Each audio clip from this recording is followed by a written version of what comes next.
Live everywhere. Daily Co's Radio on netrootsradio.com presents David Waldman. Kagro in the Morning Show.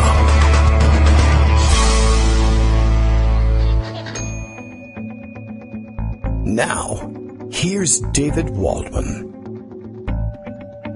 Hey, good morning, everybody. How you doing? It is Tuesday, June 27th, 2017. Daily Co's Radio is live now. I'm glad that you've tweeted such. Thanks to Bill in Portland, Maine, for letting me know that I was live now. I've got no idea where we're going to go in the morning, and it always helps to have something right in front of your face to read. And I'll tell you this, Daily Co's Radio is live now. Kagro X, that's me, David Waldman, the guy with no idea where the show is going to go.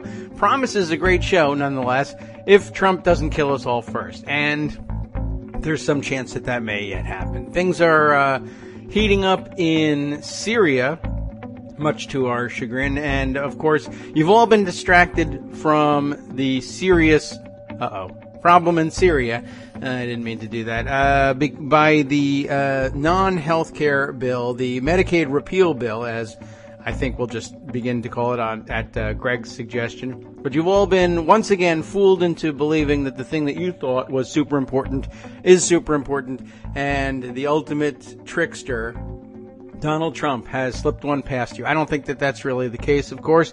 Something serious is going on in Syria, and something serious is going on here in the United States with regard to what we're going to do, if anything, about Syria. Last night, the White House put out some sort of menacing statement insisting that the Assad regime was on the cusp of launching yet another chemical attack that the United States would somehow either seek to block or punish after the fact. Last time the Trump administration became convinced that the Syrian regime was responsible for a chemical attack, we bombed an airfield that we suspected, or that who knows what we suspected. We were told that the American regime, I guess we'll refer to them that way, believed that the Syrian regime had used that airfield to launch its airstrikes. It was an airfield also used by their Russian allies, essentially. And I thought it was a fairly smart thing to do to warn them, actually, that the air raid was coming, because you don't want a direct confrontation from springing from an accident. But okay, whatever. I'm not giving them any kind of credit, certainly, for pulling this stunt. But that's what he did last time. This time, maybe they're doing the same thing. I don't know. I don't know whether they plan to preemptively bomb an airfield or take care of it afterwards, or whether it's effective in any way. I have no idea. I have no idea how I'll know whether Donald Trump believes anything is effective. I guess if it says so on Fox and Friends in the morning, that's all there is to it. And maybe the Syrian regime just needs to buy advertising on Fox and Friends to take care of that. Anyway, they issued some sort of, not quite an ultimatum, but a statement that sent reporters scrambling to the Pentagon looking for some sort of clarification as to what this might mean. And they essentially got the answer that they have over here at the Pentagon. We have no idea what they were getting at. We had no idea they were going to issue such a thing, and we have no idea what they might even be referring to in all of this. I suppose they probably had some knowledge of the worry of a chemical attack, but certainly the laying in plans for retaliation, I think, caught them entirely by surprise. So that's a pretty good way to run an American government. It's not like anybody looks to us to exhibit some sort of mature leadership in the world or anything like that. Phew! Thank God that's not the case. Anyway, I just thought that was an interesting way to close out the day yesterday. But like I said, that either that was all a distraction from the Medicaid repeal bill, or vice versa. It just depends, I guess, where you stand in all this. Donald Trump, as for Trump himself this morning, his obsession appears to be within morning news, as usual. His latest tweets, his morning tweets. Let's see, when did he wake up today? I have retweets from Fox and Friends. I guess it looks like he became active in his own right in the last hour, but he was probably watching Fox and Friends on TV, and he's been retweeting them for a couple of hours. They've been up over at Fox, I guess, all morning. Here we go. His morning tweet, returning to the Twitter airwaves 2 hours ago, so 7 o'clock. It's actually kind of late. He's sleeping later these days, and I think that's probably good. Wow, CNN had to retract big story on, quote, Russia. I'm sure it was on the actual Russia, but okay. With 3 employees forced to resign, what about all the other phony stories they do? Fake news. He loves to label things that, and then he retweeted somebody's meme in which they changed the C in cable news network for an F and made it fake news network. That is super hilarious. Jeff Tutorials, a verified account. Verified for what reason? I don't know. What would he be verified for? He's a clickbaiter and fake news debunker, he says in his profile. Business at jefftutorials.com. All he tells us is East Coast United States, a whopping 16,000 followers and following, because he's a real person, 21 accounts. Good thing they verified him. Phew. I was worried about that it might be the fake Jeff Tutorials. I don't even know what that's supposed to mean. Anyway, at least we're getting the genuine article. FNN, that's hilarious. Then Trump retweeted Fox and Friends talking about Mark Levin's segment where he says the collusion that you're worried about is actually among Democrats.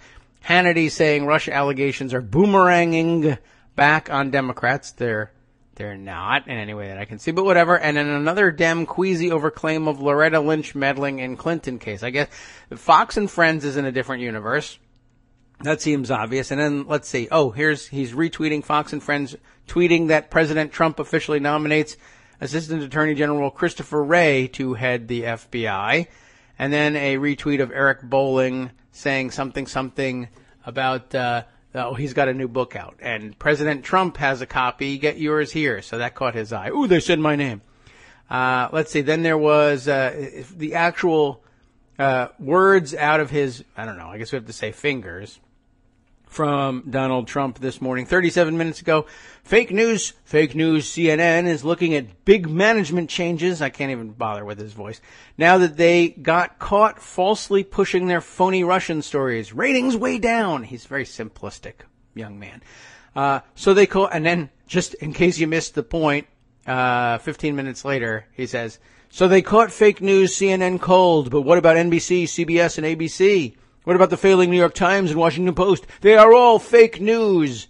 They're all against me. It's a worldwide plot, as I said this morning. Just because I'm a loathsome, egomaniacal money grubber, they all hate me. I can't figure out why. The world, in fact, the world certainly hates him, and the world's opinion of the United States has been turned on its head since the Obama administration. I did see this morning that, I saw yesterday that basically worldwide opinion of the United States is underwater, including our neighbors to the north. And I would imagine, really, I don't know why I have to separate them out. It's not like they're slow to come around to where the rest of the world is. I mean, we're friends and all, and it would take much more to get to net negative opinion of the United States, I guess, and Canada. It's worth noting.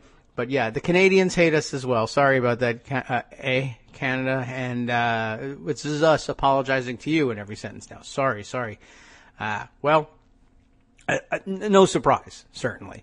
Okay, let's see. Where ought we to go today? Oh, look at this. Here's some more notes from listeners. Political Capital pointing out full-blown gimmitarianism. I don't know if he's listening along, but he's certainly following the Twitter feed. Full-blown gimmitarianism.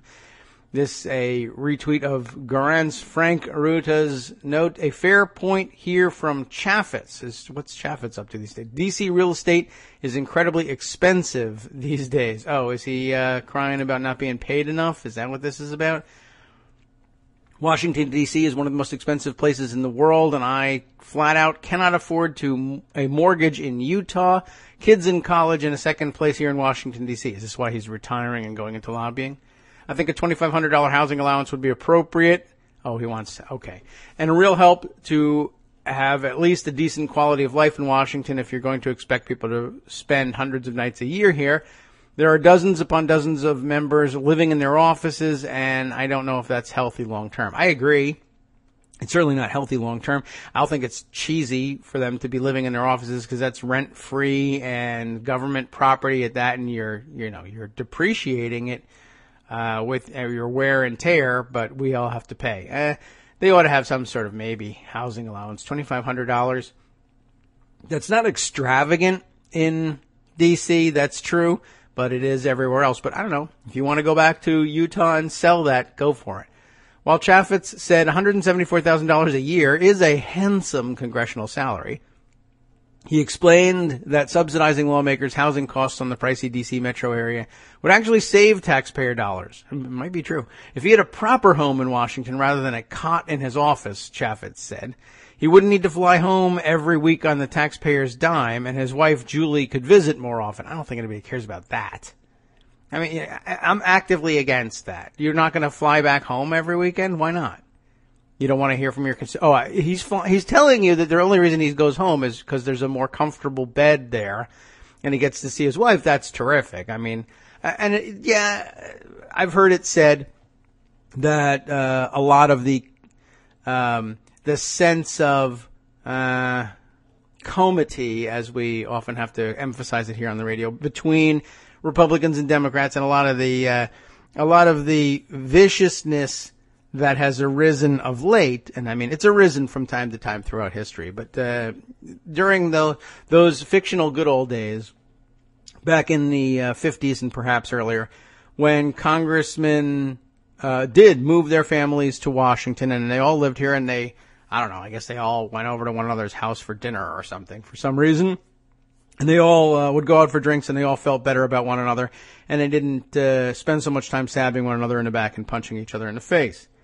It's only going to cost you $2,500 a month times 535 of them to get them to what? Not visit the district so often.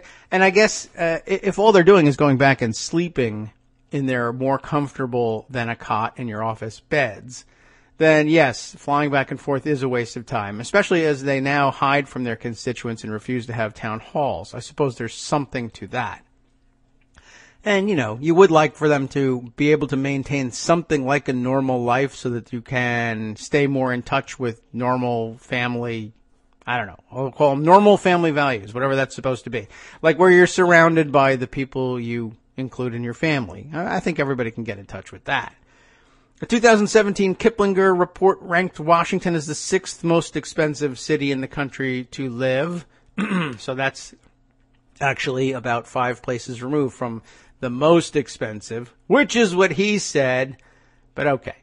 Let me mark this for Pocket so I can include this for you for this. And this is coming from The Hill, as it turns out. I'm forced to read you The Hill every day, either by my own mistake or Grantz's. Anyway. A $2,500 monthly allowance would cost taxpayers about $30,000 a year per lawmaker. Thank you for doing the math. We should check that, though. Is The Hill good at math? I don't know. That seems like a close to respectable number. $2,500. I mean, you do have to check these things. Sometimes people are terrible at math. Yeah, $30,000 a year per lawmaker, or roughly $16 million a year for all 535 members. As government expenditures go, that's not a whole lot. It would allow the non-millionaires to participate, and you would be able to have your spouse join you here, said Chaffetz, 50, who spent 1,500 nights away from his wife and children during his 8+ years in Congress. If I wasn't buying as many airline tickets, it would ultimately be less expensive. That's true. We do pay a travel allowance. I don't see why we shouldn't necessarily pay a housing allowance. But let me add one thing. Normally I hate this sort of thing, and it would create additional red tape, bureaucracy, resentment, of course, among the class of people we'd be dealing with here. But just to throw a fun angle in here, shouldn't this be means tested? In other words, shouldn't it be the case that some number of members of Congress find themselves earning $1 too much to get the housing allowance and either have to adjust their income in some way, or not take some opportunity, or fudge their numbers and risk prosecution or something, or just generally experience the frustration that the rest of us do when we find out that there is a program to help, but we might be just over the line. I mean, it's a legitimate line, I guess, right? And there's certainly good reason not to want to send another $30,000 out of the Treasury into the pockets of a millionaire who can afford their own housing and can do so quite easily, I think.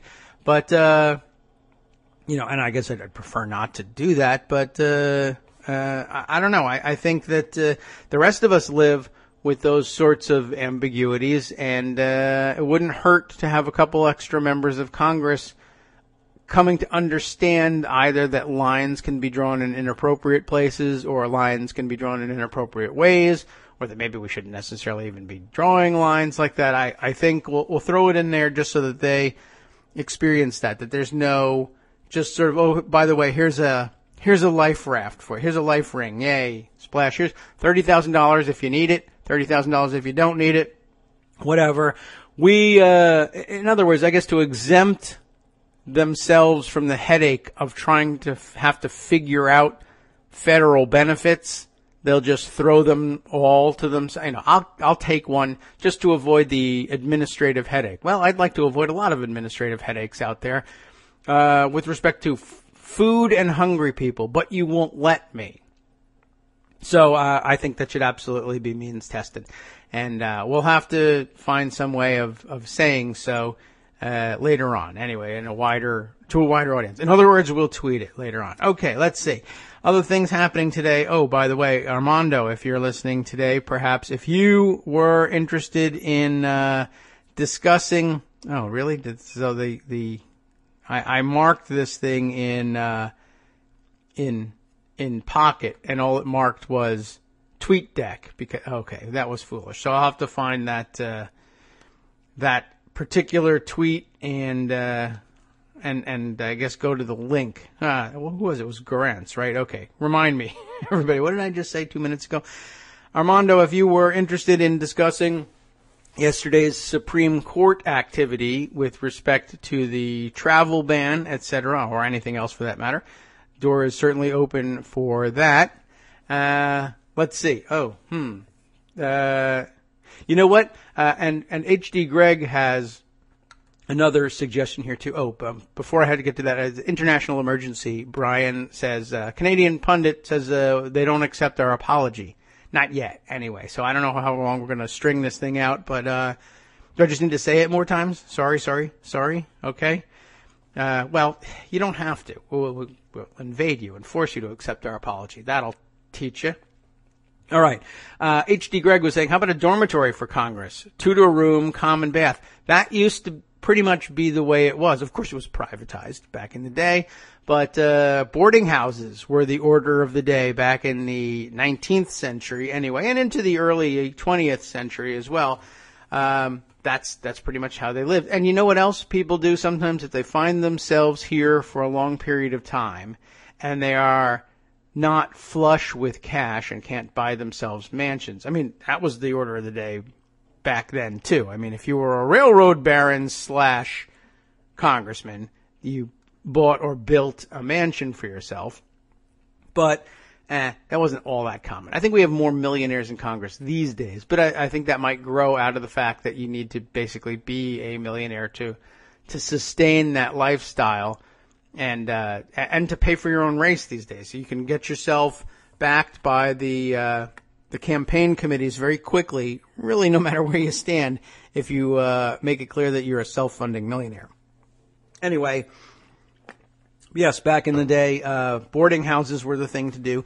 And even now, if you are not flush with cash, not a rich congressman, member of Congress, let's say, although this does happen to occur more frequently, as I understand it, among the men in Congress, though, again, that might just be a function of their numbers. It's mostly men. If you have friends, but not money, and that's also difficult for Republicans to come up with sometimes, They do what this is very innovative. I should patent this. It's like Uber, but for housing, but for a whole bunch of people having housing together. In other words, they get together. They have what they call roommates, and 4 or 5 people will rent a house together and live in that house all at the same time, and they pool their resources in some funky kind of a way, and then they pay the landowner, the landlord, as we call him, that collective money, and then they all share the benefits of what they're able to afford together. It's kind of like single-payer housing on a small scale, I guess. You might call it something like that. Anyway, look into it. I don't know. I think the kids do it every once in a while around colleges these days. And it might be worth exploring or patenting at this point. You could probably get away with doing that. If you email me about wanting to rent a house, and I email you back that we should rent a house, and we find some other friends and we email them, I have an app that will allow those emails to get where they're going, and then I take 25% of it off the top, and voila, I'm a billionaire. That's a pretty good plan. See if we can make that one work out. Let me, I still need to retroactively find Garantz's retweet here, there we are. Okay. So, let's grab that thing and then, do I need to I probably have to open it up in Twitter proper before I can save it. There we go. Okay. We got it. Well, we absolutely should be means testing those things. Mad Hatter suggests we could also burn some time mocking Chris Cillizza. That's a possibility. I did see him being eminently mockable yesterday. I've already forgotten what it was. Now, a further suggestion, and this is another good one from HD Greg, definitely need drug testing for congressional housing allowance recipients, though. That's true. I am a longtime advocate of drug testing for all sorts of government programs. Once we do one, we really have to do them all. I have always felt that farm subsidies ought to be subject to drug test. After all, one of the largest cash crops in America is, as it turns out, it's a drug. It's marijuana. And there's really no reason why we ought to believe that people are growing wheat just because they say so. I mean, I don't know. All the marijuana's got to be coming from somewhere. I see that there's lots of breakfast cereal and bread and all sorts of wheat products all over the place, but who knows where that could be coming from. Besides which, I don't even know. It's in a box. You tell me. Is that Life cereal or drugs? I don't know. I'm just saying, if you want money from the government, you're going to have to pee in this cup. If they have to do it over there for the housing, you're going to have to do it for your farm subsidies. They make them do it for everything else. And I don't know why everybody, and it's poor people, of course, but it's like, are farmers rolling in it if they're getting farm subsidies? Some of them are. That's true. And deserve it more than anybody else to be drug tested. How did you get rich as a farmer? I thought you were supposed to be dirt poor. That's the legend anyway. Okay. Let's see. Now, on the counter side, Garance is now tweeting that we should read this whole thread, and I'm wary of doing so because it turns out it's a Matthew Stoller thread, and I am sometimes reluctant to get into them. Who knows how long they could be, like 3,500 tweets long. But he's, I guess, mostly in agreement. He does say, this is true. Members of Congress and senators are paid less than first-year lawyers. That's actually true. And must keep 2 houses. Now, that's not entirely true that they must keep 2 houses. They must pay for lodging while they are in Washington, D.C., but that doesn't mean they need to buy a new house. He goes on to say, you get what you pay for. If the public pays public servants less than Wall Street pays 26-year-old lawyers, guess what the public will get? Everyone is always shocked when they go to the Hill and 23-year-olds are running the place. Don't be. D.C. is expensive and Hill pay is bad.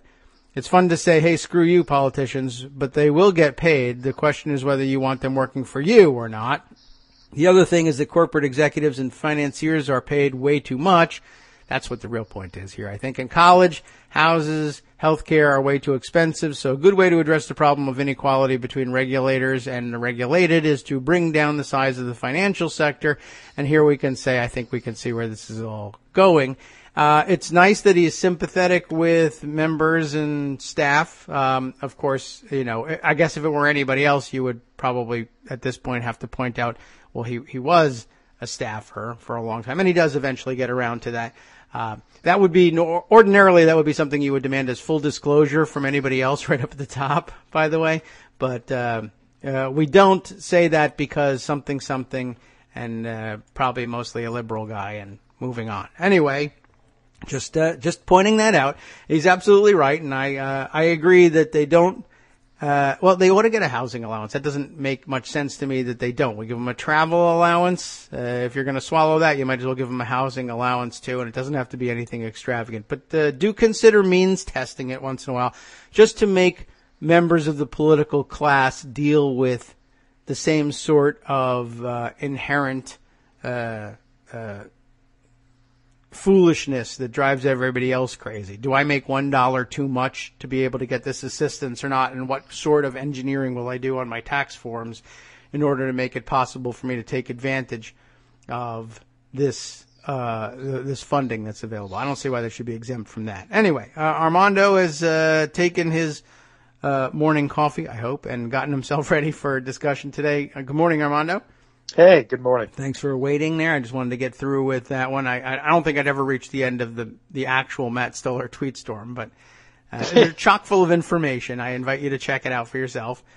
Okay. If you've it's got not 6 about or 7 antitrust, hours. I actually pass on Stoller mostly, but if it was, he's worth reading on antitrust policy. Okay. Well, he probably gets in there at the end. And the real point, as he said, is, the pay is disproportionate, particularly on the other side of it. In other words, there are too many people who make so much money that it's pointless for them not to try to bribe congressmen who are paid too little as it is. And you're setting yourself up for regulatory capture by allowing people to make, $5-6 billion in a single year, and asking that they be regulated in their activity by people making $174,000 a year. Oh, yeah. Well, that's an old problem. He's not wrong, but... No. But that's 3 tweets. But okay. I mean, he's got a lot of insight and a lot of things. So is he saying increase government pay? That's almost certainly that is in there as well. But yeah, his I would think he leans even more strongly towards we got to be doing something about the fact that there's jobs out there that allow you to just suck all the money out of the economy and then demand everybody bend to your will so you can suck the money out of a neighbor's economy as well. So, again, not wrong. Yeah. And what I was doing, actually, why I needed the time, is when you said, Armando, if you're listening, I took that as a command to activate my cyber attack on Rosneft. I called my 400-pound guy in New Jersey, and boom, we attacked. So if that isn't what you intended... I don't know. If I'm in trouble, then it's not. Anyway, there was a cyber attack on. Are my ratings up? All right. Yes, there was a cyber attack where now? Rosneft. Oh, they attacked them? Yeah. What happened? They didn't get their 20%? I think somebody went rogue in the intelligence community. Huh. That is, I don't know what. Are we mad about that? I'm not. I'm not mad at all. I just thought it was funny. Alexa, hack Rosneft. It's that easy now. Yeah, you can check that story out. It's kind of funny. Yeah, but you called me in, I think, to discuss what happened in the Supreme Court yesterday. Yes, I'm a little confused. Which particular? Do you want to talk about the travel ban first? Yes. That was, everyone was a little confused. Oh my goodness. Well, you want to talk about healthcare first? Should we do that? I know. Okay. I should talk healthcare. Okay. The travel ban decision is pretty interesting, and what people do not remark is what the Supreme Court did not do. Okay. You want to know what they didn't do? Yes. They didn't apply the law. Oh. Well, that's bad. When a preliminary injunction is requested, it's an age-old standard. Any lawyer can tell you. If you went to law school, you probably know. Dave, I don't think you ever practiced, but I know you went to law school, so you may be familiar with the 4-pronged test for a preliminary injunction. I met a lot of prongs in law school. 4 prongs. Mm-hmm. Likely to succeed on the merits, likely to suffer irreparable harm in the absence of relief, balance of the equities, and in the public interest. And generally speaking, the most important prong is likely to succeed on the merits. Yes. The Supreme Court, in its decision, preliminary order yesterday, didn't address the likelihood of success on the merits. So, okay. Well, they just, what? And they actually didn't even address the likelihood to suffer irreparable harm either. They did their decision totally on what's called the balance of the equities prong. And I'll be honest with you, I've never seen a case decide, an injunction decision ever decided on the balance of the equities ever. Not once in my experience. And the public interest, I think you would say, tips in favor of the president. Because, national security, keep people safe argument versus the public interest of not being discriminatory. And I think that's why, frankly, you look at the likelihood of success on the merits as the main topic. Here, the lower courts all ruled that the president had violated the Constitution and immigration law by engaging in deliberate discrimination against Muslims based on their religion. Yeah. If that's the case, I don't think there's any saving the president's relief. And frankly, the Supreme Court, if it wanted to lift stay any part of the preliminary injunction, frankly, had to address that. It took part of it and kept it in place, and they took part of it and said no. You can argue that it accepted the likelihood of success finding. Now, remember, it's on an abuse of discretion standard, so the reality is it has to be pretty clearly wrong for the Supreme Court to overturn it or have no basis. Obviously, there is a basis for making those determinations. It's Trump's own words, his own tweets, etc. So they reached down to the balance of equities, didn't address any of the other prongs, and they made this determination: people who have bona fide relations with the United States can't be banned from entering the country. And what does bona fide relations mean is going to be something that could lead to short-term litigation. But, there's a fundamental problem with all this. It was supposed to be a temporary ban, 90 days. Yes. The 90 days have come and gone, but then Trump reissued the order on June 14th, I believe. So if you run from the 90 days from June 14th, what do you have, July, August, September 14th, it should be over, unless he reissues another order. Now, he probably will, or he might not. He might just pocket this victory and go home. And if he does that, of course, by the time the Supreme Court gets ready to hear the case, it'll be moot because the ban won't be in place anymore. So there's that. The bona fide relations, but if he decides to go forward and sort of follow this order as sort of a roadmap, and he only bans those with no bona fide relationship with the United States, I guess that would basically be tourists. I can't think of anybody else who's coming who does the. And if you're coming for a reason other than I'm just going to go look at the Statue of Liberty,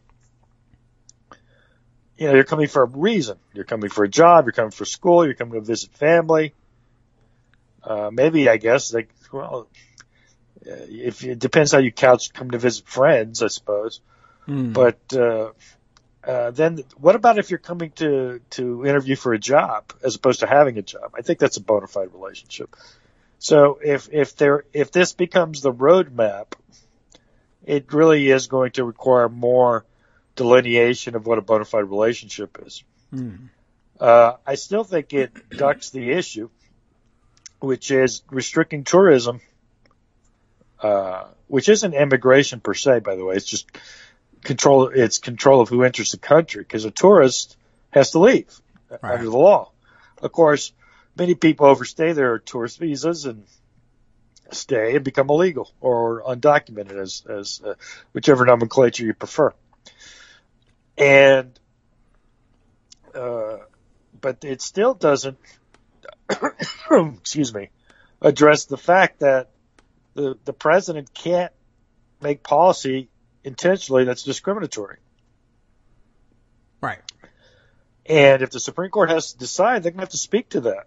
They're going to either have to say discriminatory intent wasn't proven, or if it was proven, it doesn't matter, the president still can do it, etc. I don't think they're going to say that. And in fact, this order would tip to the idea that they're not going to say it, because otherwise the entire ban should be in place.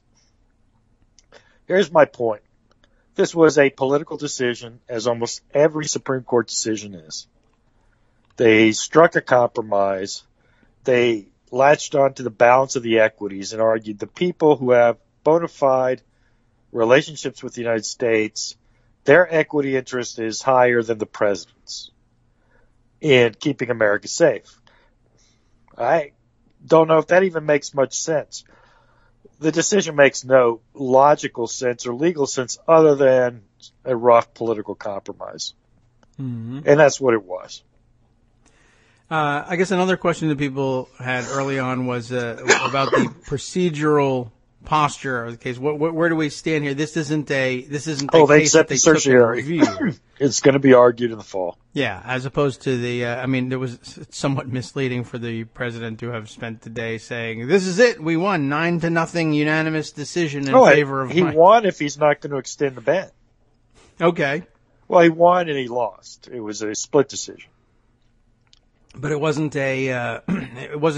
what people think of in the traditional sense of the Supreme Court having accepted a case, weighed it, taken arguments, and coming back and declaring this is what the law is going forward.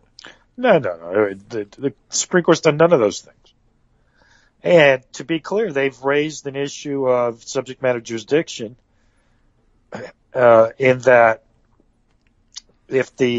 which I've just mentioned, which is if the ban expires or if the suspension expires, then what case do I have here? Yeah. And they've asked for a briefing on that. Okay. Will they get it before it expires? I mean, may extend even if it does, you can argue that because it's there's a theory that if an action is possible or likely to reoccur, the Supreme Court can decide, or rather any court can decide, a point of law, just to give certainty. Sort of turn it into a declaratory judgment action. But it's got to be what's called a live controversy. There's got to be a real possibility that it will happen again. So they could hear it if they want. Yes, and you know me on standing and subject matter jurisdiction. The Supreme Court does whatever the hell it wants, whenever it wants. If it doesn't want to hear a case, it says, oh, you don't have standing. Or this isn't right. Oh, this is a political question. Blah, blah, blah. But if they do want to hear it, they ignore all that. Yeah, okay. So, as you know, the moral of my story is the same moral that I always pull from the Supreme Court. First, it's a political institution. It's not a pristine decider of legal questions. It just isn't. Okay. All right? Yes, we're with you on that. Let's be clear about that. Let's dispel. What did he say? Let's dispel the myth that this is a legal body. This is a political body. Yes, or dispense the myth. He mixed it up, whichever it was. Okay. Right. And the other noteworthy thing is, of course, the 3 dissents to the split on the uphold and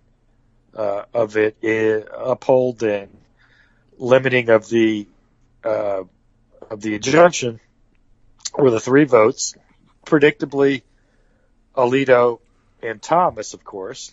And then now we've added the third stooge, Gorsuch. Ah, okay. And Gorsuch has proven who he is. 15 votes he's taken this year. Mm-hmm. And all 15 he's voted with Thomas. Well, there you go. How extraordinary. This is meaningful for 2 other cases that came down the pike. One is the case out of Missouri that was decided where there was a challenge to a provision in the Missouri Constitution which prohibited giving money to religious organizations with state funds. Hmm. And the Supreme Court struck down that provision of the Missouri Constitution, saying it's a unconstitutional restriction on religious liberty. Okay. It's not as crazy as you think. Remember, once you go down the road that the government can Yeah, okay. I give see. it, and remember the Ohio case from the early 2000s where they gave religious schools voucher money for charter schools? Mm-hmm. But you let it happen, then the issue is, do you have to do it if they qualify otherwise? Excuse My me. goodness. Wow. Need a break? So it's almost a natural progression from that case.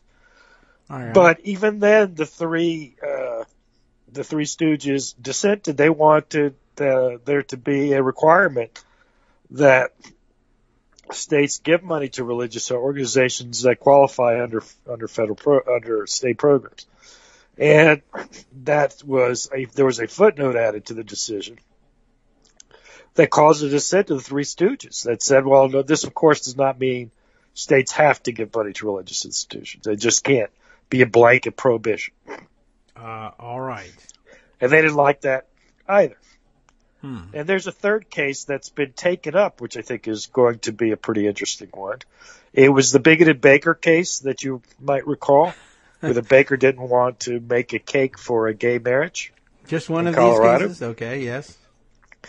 Okay, so that's been taken up. And as you know, the issue there is, there's two issues. One, as written, does the Civil Rights Act apply to gay rights? Okay. And two, in light of Lawrence and in light of Obergefell, is discrimination in public accommodations on the basis of sexual orientation constitutional? Mm-hmm. Jeff Toobin thinks it's a tough case. I think it's a fairly easy case. And I think Kennedy's vote's should be pretty clear. I don't think he's going to ruin everything he's done to his reputation on gay rights by reversing. So I think it's a 5-4, possibly a 6-3. We'll see. On that, the case itself is, I think, interesting politically more than it is legally. I think unless Kennedy does a complete about face, I just don't see how he can rule in favor of the bigoted baker. But I do think it's interesting for other reasons, which is, remember the culture wars that Democrats used to always be afraid of? Yes. This seems to me to be a culture war that the Republicans should be afraid of. What if gay rights becomes an issue in 2018 and 2020? Okay. Like it was. Listen, the whole bathroom thing in North Carolina Yes. Right. was a disaster. And that was about, listen, I'm 54 years old. And the reality is, in my lifetime, I could not have imagined 10 years ago that restricting transsexual men from going into a women's bathroom would be a losing issue for Republicans. And yet it was an absolute disaster for Republicans in North Carolina. I would not have guessed that, certainly 10 years ago. 12 years ago, 13 years ago, Karl Rove put same-sex marriage amendments on the ballot in a bunch of states to juice his turnout. He'd never do that now. I think the tables have turned, and if gay rights are on the ballot, it's not a good thing for Republicans. So I think that's a pretty interesting point. Mm-hmm. I do think it's also interesting because when we talk about white no college voters, there's a school of thought that they are distrustful of Democrats on economic issues.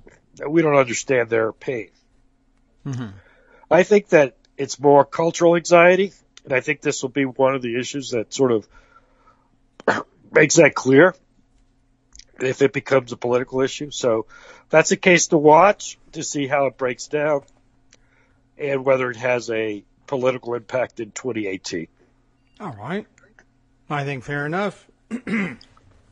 So that's my roundup okay. of what I thought was noteworthy yesterday. Oh, of course, the biggest noteworthy thing is one last thing, and it's actually the biggest story, and I can't believe I almost didn't mention it. Oh, that's okay. Surprise us. That was not a case. Oh. It was Justice Kennedy not doing something. And that is he did not announce his retirement. Okay. That's true. Yeah, I had seen that being rumored, and the tamping down on it. I guess he had hired clerks and was having a usual annual function of reunion of his former clerks and didn't say anything about it. So that was the big hint.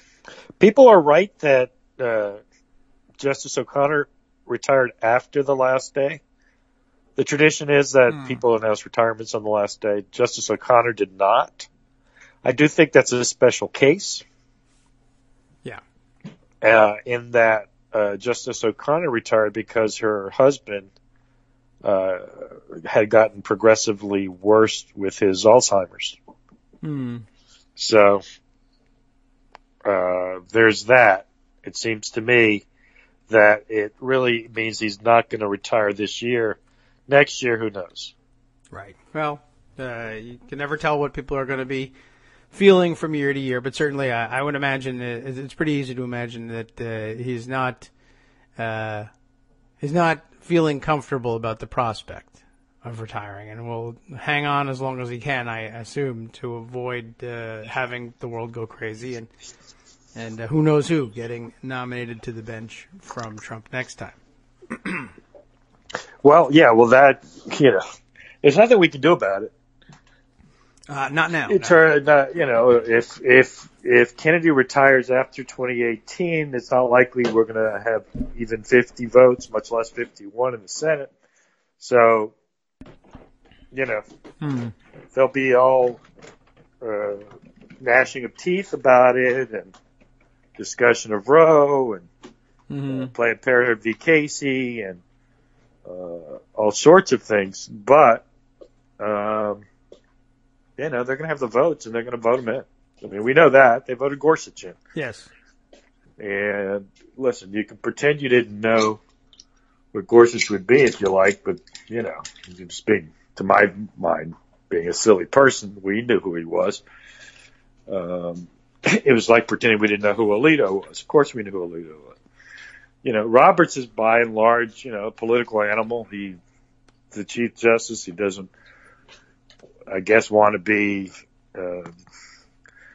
the Lochner court, but, he's by and large, particularly on race issues, pretty far right. But then there's the three, and it's very likely, in my view, that Trump would nominate another Gorsuch. That's the one thing he gives to the base of the Republicans. And I've always said, in some ways you really can't justify Republicans going along with Trump in that sense. Control of the Supreme Court is a huge issue. And it was, frankly, the most important issue on the ballot to me. I've always said this. Legislation comes and goes, but the interpretation of the Constitution takes decades to reverse. You've got to get open seats. You've got to win elections. You've got to have a chance to nominate people for the court. And, there's just no one doing it in one election. And I think that the next one would solidify a conservative court on all issues, including those issues where Kennedy, who's been the swing vote on those, doesn't have the voice. You move that over to Roberts, he would become the deciding justice probably on most questions, and you're a Democrat, you're a progressive, we're pretty much screwed at the Supreme Court at that point. Yeah. It reminds me, by the way, wouldn't be a Supreme Court nomination, but I guess nothing would stop it from becoming one. There was a piece I put aside a couple weeks ago. Ian Millhiser writing at Think Progress about one of the more remarkable judge picks that Trump has made. And I guess certainly one that jumped out at me, the headline reading, Trump picks right-wing blogger for a judgeship. His confirmation hearing was a complete train wreck. Maybe it wasn't a good idea to pick the guy who compared abortion to slavery. This is the report on the hearing of John Kenneth Bush, a lawyer and conservative blogger who spent years, as it says here, publishing many of his most controversial opinions under a pseudonym, in line now to be a judge on a powerful federal appeals court. And given his prolific history as a political blogger, those opinions were on full display during his confirmation hearings earlier this month. Birtherism coming up in the hearing after Al Franken noted a blog post where Bush relied heavily on WorldNet Daily. So it's not the case that Trump is doing anything at all or has anyone to rely on in terms of finding judges who aren't just as crazy as he is, who don't spend their mornings live tweeting Fox and Friends, etc. It's not the case that he's got people over at the over at either at Justice or elsewhere or in the Federalist Society who he can rely on to make sure that all of his nominees are at least respectable human beings, if not necessarily fair, balanced, open-minded, deliberative, careful judges and jurists. They are at least upstanding members of the legal community, and apparently that's out the window as well. So, just looks like fun, and I guess if you're wondering where do you, I guess it makes sense. Where else do you come up with Supreme Court justices eventually who rail about topics that aren't actually covered in the legislation they're ruling on, or making up stories about people being forced to buy and eat broccoli when that doesn't happen, or Cornhusker kickbacks that aren't in the legislation, or whatever. And I guess you got to keep the pipeline stuffed with them too. So I don't know. Has that guy ever gotten on your radar? I missed it entirely until this report. What's his name? John Kenneth Bush. I guess. He's some nominee who apparently. Yeah, a right-wing blogger who wrote tweets like me. Yeah, there you go. Let's see. A couple of his posts from his blog include. Let's see. Well, mostly relying on things like WorldNet Daily, featuring super important newsworthy items like Obama's Kenyan half-brother, et cetera, et cetera, et cetera. Yeah, no, it looks like he's a crazy man, but you know what? Mm-hmm. As you said, we had a crazy Scalia on the court, so it sounds like he'd fit right in. There's one point that's raised by a listener, Boswood, about court packing as the way to turn things around in one election on the Supreme Court. I think is what his allusion is to there. And allusion with an A, but I think in some ways also with an I. I think it's going to be hard for me to imagine the naming of a president playing hardball enough to engage in court packing. One of the most overwhelmingly popular presidents who won by astounding margins, Roosevelt, in his second term, tried to pack the court. There was a huge backlash to it. Of course, the court itself started deciding cases the other way. Remember the stitch in time saves nine, or whatever that phrase was. Right.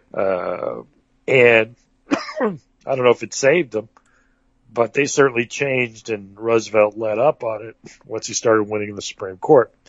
The famous U.S. reports for 1937 would be your reference point of how the constitutional law changed, and why the New Deal is so important, not just for what it did at the time, but how it changed the constitutional structure of our government.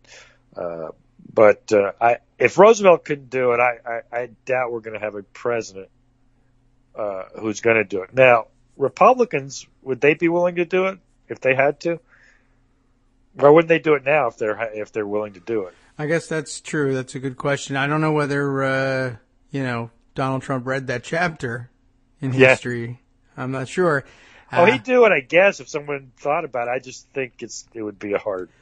I would think if somebody handed him the paperwork on it and said, "Oh, if you sign this, what we're going to be doing here is naming 3 new justices to the Supreme Court," to which he would likely say, "Oh, great, that would be a fantastic thing to do. Who died?" And they'd have to explain to him, "Well, no one did," and he might not grasp that. Well, what do you mean? How can I put people on? And I guess it's possible.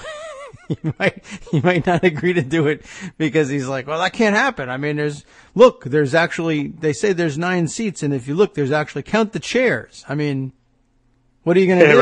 Right. There's only 9 seats. You could get more chairs and put them there. What? No, Oh, well, and I guess if he could come to grasp that concept, he might agree to do it. And as particularly, of course, as I said, the liberals will go crazy. They'll be furious. They'll point to the court packing disaster, political disaster for FDR, and you'll have a chance to be able to do something that incredibly popular president wasn't able to do. You could definitely talk him into trying it. I really don't think he has any, memory of having learned in high school history that's generally considered a bad thing. And by the way, it's not really a super solid ground for constitutional norms to just say, well, I don't know. We all learned in high school that it was bad. That's not even what we were taught really in high school. It was just that it became a political problem for him that went away when he solved a different political problem. And they do teach you that, but it's very rarely what people take away from the lesson, unless you then go on to law school and reconsider it later on. At 14 or 15, you just write in the notes, 9 on the court, any other number is bad, people don't like it, Roosevelt lost, and that's it. So, I don't know.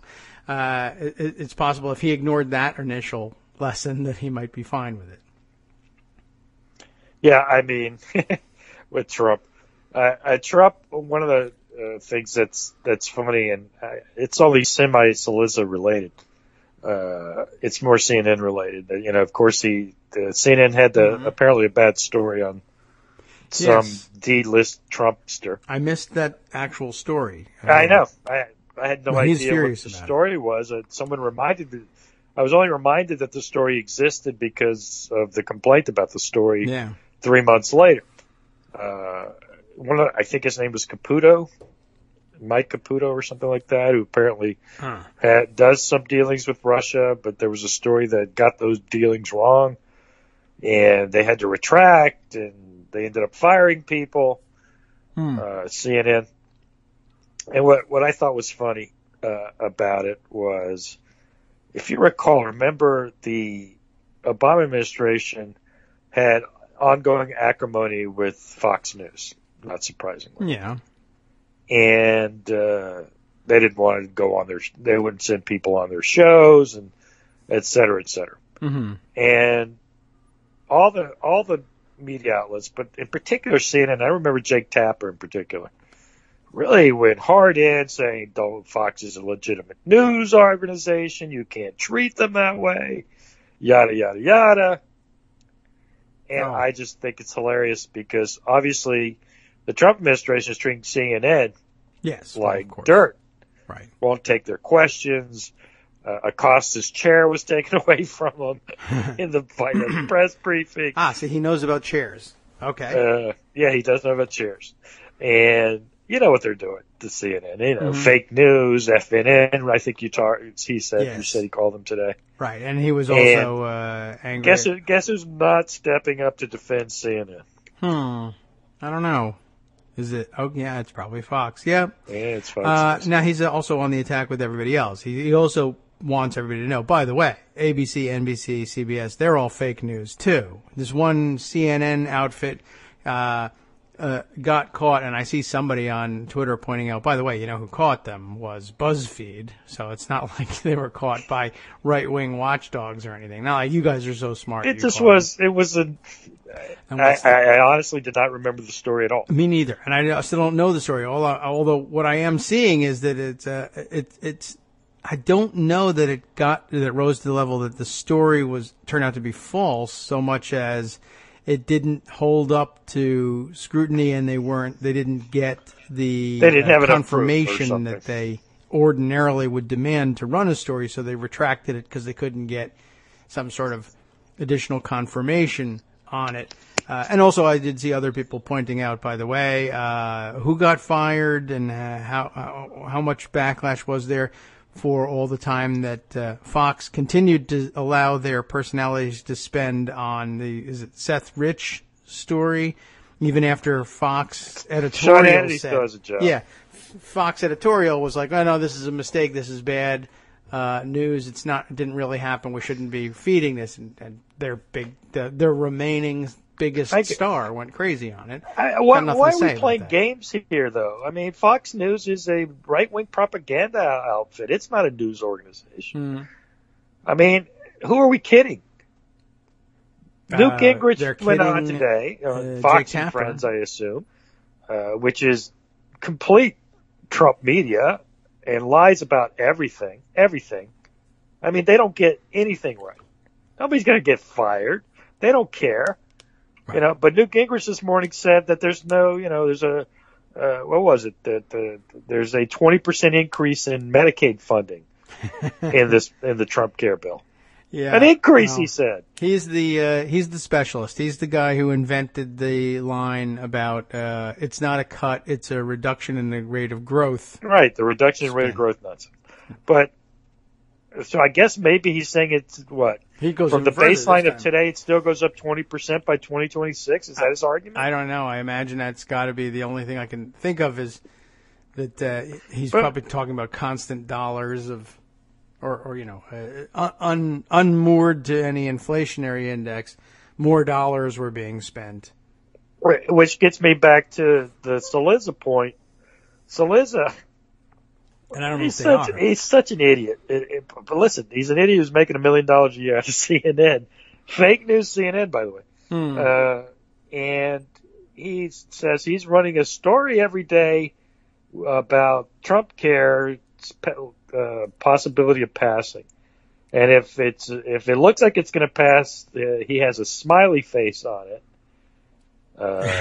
If it's neutral, it has some type of neutral face. And if it's not going to pass, it's a frowny face. I see. And I mean, my first reaction is, who would write something like that? What is it with who would decide to put smiley faces and frowny faces in a news story? Yeah, well, I don't know. Pinocchios, I guess. It's just bizarre. It's just a bizarre thing to do in the first place. But of course, you know, the smiley face, what got left people upset was, well, the smiley face is if it passes, and you're going to have a smiley face of 22 million lose their insurance and people die. And he's like said, well, I think that's partisan framing to say that people die. And I'm like, well, okay. You know, you're an idiot. I don't really care. But the whole smiley face, frowny face thing is, what are you? There are many reasons. What are you, 10 years old? What is it? That's the dumbest thing. Yes. Well, that's all he's doing is he should use the icons, use screen grabs from I'm Just a Bill. And if he's sad and sitting on the steps, dejected with a little Bill button on, it doesn't look like it's going to pass. But if it looks like it's going to pass, he's smiling and beaming with pride and has the law seal on him, and we can use that, and that's widely accepted culturally. Yeah, I mean, it's dumb that he's looking for a little thing like the Pinocchios or the pants on fire thing. Or he wants a little graphic element to his. A smiley face, David? I mean, I don't know what else is it going to be. When my kids were in elementary school, if they did a good job, they'd get a little smiley face sticker on something. Right. Well, we can do the same for his thing. We can put "See Me" on his tweets and write that in red pen like Josh Marshall is doing these days. Right, "See me after class" on it and hand it back, I suppose. Smiley face, pretty simplistic. It would be okay if it was like how about a smiling, snidely Whiplash face? He's twisting his mustache and smiling. That would be okay. I don't know. I mean, it's just, listen, it's frankly pure, it's classic, almost prototypical Saliza. Yeah. Just stupid. Sure. Beyond that, which beer would it be? He's a dumbass and has no clue whether anything means anything anyway. You and I know as much as Saliza does about whether the chances of passage are good or bad. Oh, I mean, he has no insight. He's a fool. But, he's always been a fool, and there are lots of fools in the media. So but he just rises to a level of, I don't know. It's just an embarrassment. I don't know who was the genius that CNN decided, let's get this guy on. And for whatever reason, I watched about 5 minutes of CNN in the 6 o'clock hour, and he was on. And they were trying to sort of recreate the Morning Joe, talk around thing, panel nonsense. Oh. And it was just horrible. I mean, even for stupid, lame, political, McLaughlin group style nonsense, it was awful. He's just terrible. He's not good at this. Yeah, well, there's certainly nothing special about him. I'm not really certain why a television network would say, what he needs, what this guy needs is a video element. I know. That's what I don't get. I mean, the fix, for whatever reason, it has people that followed it. But he's just terrible on TV. It's like Greta. I never got the Greta thing. I forget about whatever pronouncements she's making or not making, or whatever her biases might be or not be. She's just not good at it. See, the thing that I find weird about NBC is they just completely sabotaged Megyn Kelly's attempt to mainstream herself. Someone needed to tell her, you've got to do some anti-Trump stories to win credibility in the beginning, not put Alex Jones on and interview Putin. It's such a mishandling. Suppose she had done a couple of anti-Trump segments in the first few weeks. That would have worked. I mean, people are fickle about that stuff. You could start playing more to attract larger audiences. But she had to win over the new audience. She's destroyed. The funny thing is her daytime show, and I didn't know this at the time, but it turns out that African-American women are like 34% of daytime TV viewing audience. Okay. And NBC in its wisdom replaced Tamron Hall, who was an African American newswoman, with Megyn Kelly, and with all her history of no black Jesus and Santa Claus is white. Yes. Okay. It's like Andrew Lack is like the reverse Roone Arledge. I mean, I tweeted about this at the time. It's like Roone Arledge, for you youngsters, is, in my mind, the greatest TV executive of all time. The guy who invented Wide World of Sports and Monday Night Football and Nightline, and he brought David Brinkley over and created the Sunday morning show. As he destroyed Meet the Press at the time. I mean, just a genius at TV. Ailes is a genius at the type of thing he does. Of course, he's a horrible man. Yes. But, give him credit. He created Fox News. And, the most horrible. And made a huge business out of it. So he was great at that. And Roone Arledge, without being an awful human being and putting on awful stuff, was like that. Andrew Lack is like the opposite. Andrew Lack is the head of NBC News, in case you're wondering who I'm talking about. Mm-hmm. He's the guy that decides who goes on NBC News and on MSNBC. So he picked he stole Greta from Fox. Like, ooh, really smart move there, dude. Greta's destroying the rating at 6 o'clock for MSNBC. Megyn Kelly has just been a disaster so far because of the rollout, mostly because she's actually has some TV talent in my view. But he's got to go down as the worst executive in history, who's being saved by the crazy leftists of MSNBC. So, I guess it's an odd thing. I suppose.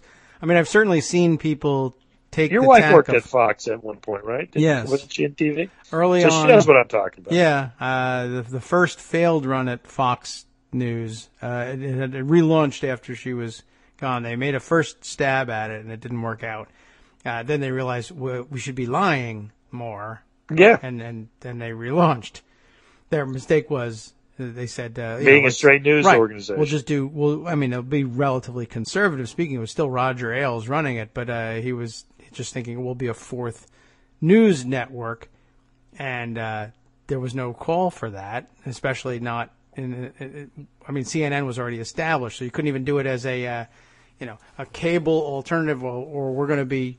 They were launching a 24-hour, 7 days news network to compete with. They couldn't decide whether they were a broadcast network that was going to do the 6 o'clock news for the country, or the 7 o'clock news, or a cable outlet like CNN. So they just sort of did both, and they said, we're covered on both bases. We don't need that.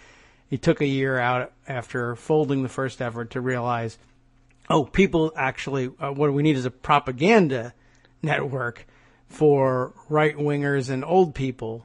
There's revenue to be had, addicting frightened old people to round-the-clock coverage of robots that are just going to come and steal and eat their medication so that we can sell them insurance and commercials. Plus, it will be a nice home base there for politicians to come in, and if we can woo them into coming in and giving us friendly interviews all the time, then we can also hand them policy dictates, and they'll likely take them. The dumber they are, the better we make dummies look, the more dummies there will be in government with no idea of what to do. And then when we have our policy people hand these transcripts and put them in the teleprompter for our blonde women to read to them, and they'll watch it in the morning before they get to work at Congress, and they'll come in with new ideas that we have announced to them over the television. And I guess for a while people thought people running government are, they're not geniuses, but they're not quite that dumb. As it took us a while, but now we've got it. They've got the formulary. Ailes is dead, but not before he got to see his plan come to fruition. A moron right-wing president who literally, wakes up, rolls over, turns on Fox News, and decides the fate of the world based on what's on. And you know what? Good job. You're right that Ailes was a part of that, because Ailes was very pro-Trump. I know Murdoch early on was sort of anti-Trump and then got on board, but Ailes has always been with Trump.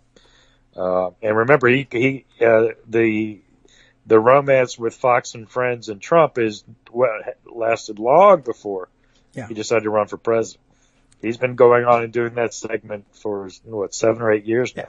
And there was notice that nobody tried to take that segment away from Fox. Megyn Kelly, we got to have her on NBC. Greta Van Susteren, you bet. Recruiter. Chris Cillizza away from the Washington Post. We got to plug that in too. Nobody spent the early period after.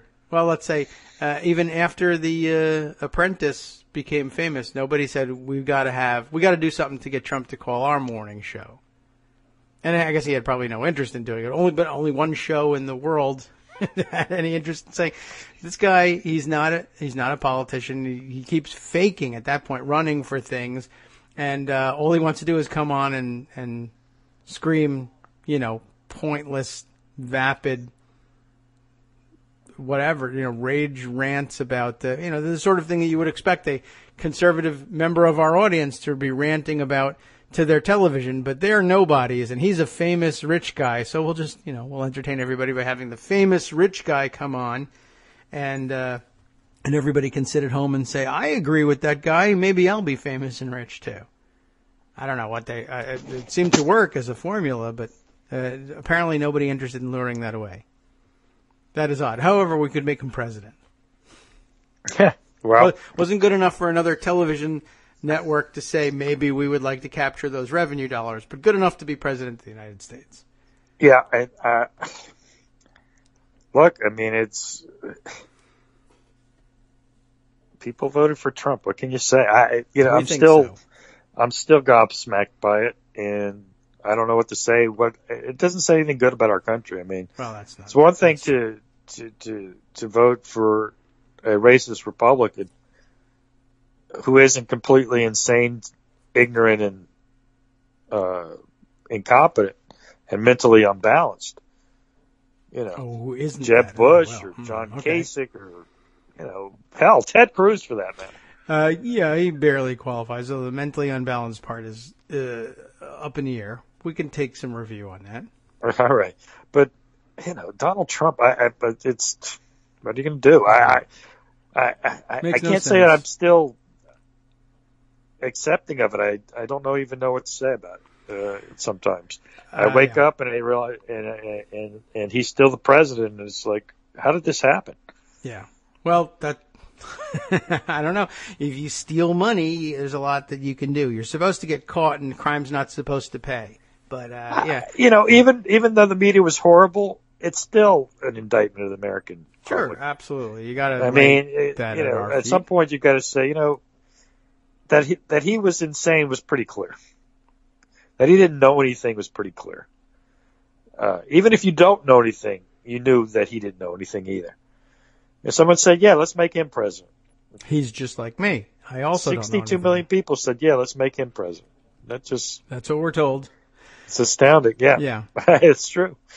I don't know, not to be a downer on a morning show, but what's today? I actually don't know one thing, and maybe you do, that I actually asked this morning, and I don't know if you've talked about it. Is the motion to proceed on Trump Care vote going to be today or not? You know what? I am not certain whether it's going to be today. I hope not. I was a little bit worried about this because I don't know. Maybe it's better to strike early.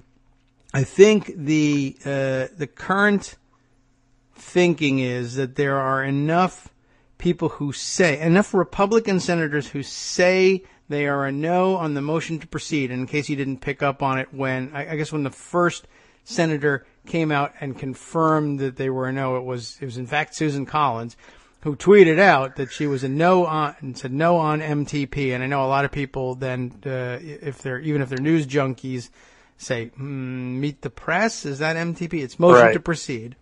Well, actually, I think I have to correct you. I think Rand Paul was the first. Oh, was he? Okay. Well, but the Susan first one I saw Collins was Susan Collins. the first that we took seriously. Okay. Because Rand Paul could say that today and vote for it tonight. That is true. And I do have, let's see, last night I put aside a piece from The Hill that said that there were, at the last count, that they were up to 4. That may have changed since then. Ron Johnson. There's 4, and there's a rumored 5th who is Mike Lee, but I don't know where he is. But the 4 that have announced. Yeah. Heller, Collins, Paul, and Ron Johnson. Yes.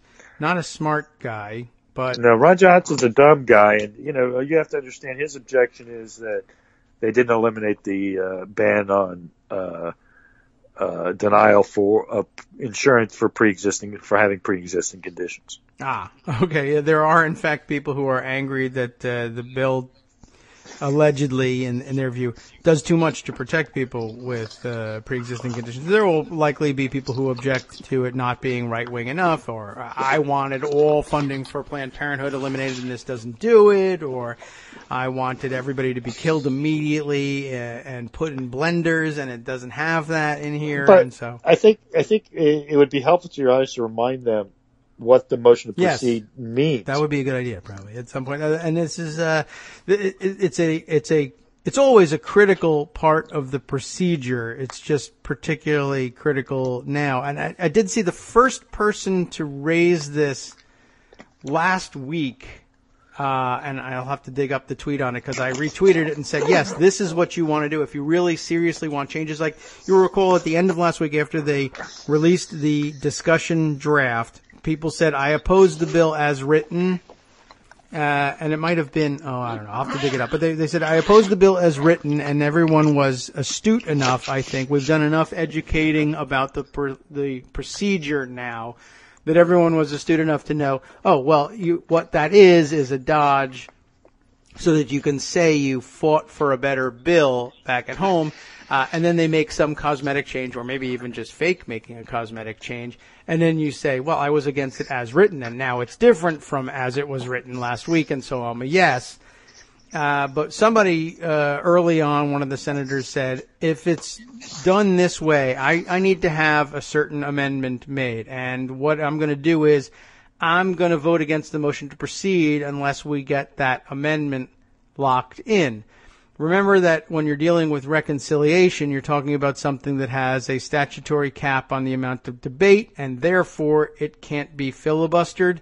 The only choke point then to make sure that you get something done your way, if you can't filibuster the bill, is to vote against the motion to proceed. Every bill that comes to the floor in the Senate has to come to the floor one of two ways. Either everyone has to agree by unanimous consent that this is going to be what we debate.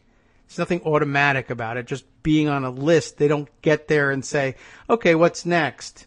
The next thing on the list chronologically is this supposed health care bill, so I guess that's what we'll talk about. That's the way you and I might do a meeting, but it's not the way the Senate does a meeting. They have to agree that this is what we'll debate. It's as basic as that. So one way to do it is to ask, does everybody agree? And if everybody agrees, fine.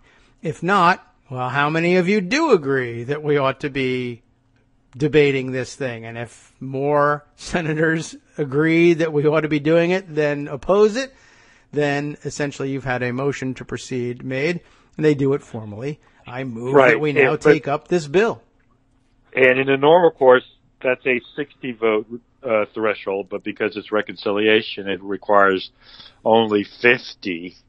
Plus, I suppose the vice president would come in to break a tie. Yeah, he can do that. Which is interesting since he's really not a member of the Senate, but he can cast tie-breaking votes on anything. We have that, and that's written into the Constitution. Not too much we could do about that one, unless we just say to hell with everything, which we do increasingly. Yeah, you do. Yeah, ordinarily the motion to proceed is subject to filibuster itself, and you used to not see filibusters of the motion to proceed very often because on a normal bill that is subject to filibuster, you can just do your objecting there. I won't let this bill come to a final vote unless I get this amendment passed is a legitimate way to, if you've got enough allies, stop the passage of a bill. But since you can't filibuster a reconciliation bill, the only opportunity is on the motion to proceed. And again, the people who designed the Budget Act, being no fools, they knew that it wouldn't make any sense to protect reconciliation, or for that matter, a budget resolution, from the filibuster, only to allow the motion to proceed to it to be filibustered. So on those questions, the motions to proceed on budgets and reconciliation bills, simple majority will do for passing them. And that's, again, I guess technically always has been the case. It always only takes a majority to adopt a motion to proceed. It's that it, in ordinary circumstances, takes 60 votes to break a filibuster of the motion to proceed so that you can get to the question of whether or not to proceed. So this is the only choke point that's available. Anybody who legitimately insists that there be changes to the drafting of a bill on coming to the floor under reconciliation has to, in order to be serious about it, oppose the motion to proceed. So you did begin to see people come out and say that. And that's reassuring, because if it was just, I oppose the bill as written and I'm pretty sure I can amend it on the floor, well, if you can't, there's nothing you can do to stop a reconciliation bill at that point. That would have been just rolling over and surrendering. Yeah, and I think that the tactical thinking here from Susan Collins, I'm not sure who knows what Rand Paul is thinking, but Heller, is that if they let it go to the floor in those 20 hours, they're going to be under intense pressure and attack, and there will be a vote. because of the 20-hour debate rule. And at that point, they only have a yay or nay, and that's it. It just limits their leverage to change the bill if that's what they want to do. If it doesn't get to the floor, it doesn't get to the floor. They don't even have to actually vote on the bill itself one way or another.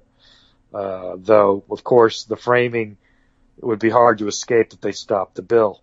And that could be good for them or it could be bad. For Collins, who most people speculate is thinking of running for governor of Maine in 2018, the imperative is twofold. If you're the governor of Maine, you're going to have, and you win in 2018 after the passage of Trump Care, you got a hell of a problem because 1 in 5 Mainers are on Medicaid of one type or another. 1 in 5, 20% of the population will have a huge cut. Mm-hmm. Of course, winning the election becomes very problematic as well if you voted to do that. So I think Susan Collins looks like a pretty firm no. I think Heller's pretty firm no.